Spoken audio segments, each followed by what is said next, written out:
Oya, mnakumbuka ule msemo wa yule jamaa Mr. Zuchu? Mr. Zuchu ana kamsemo kake alikaweka katika kolabo yake moja, anakwambia kilichomponza fala kujiona simba na kumbe swala. Mnamkumbuka huyo jamaa?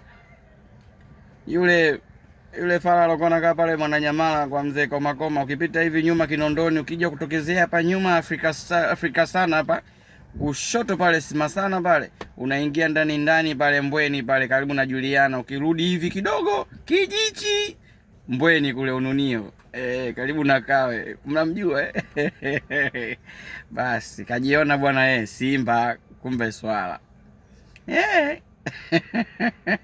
Sasa hivi anauza nyanya Matombo Morogoro, maana maisha ni Gongo la Mboto Mbagala. Content creator pa Eric Mzava, ukipenda niite Bundi Brandi. Wasomi, hi.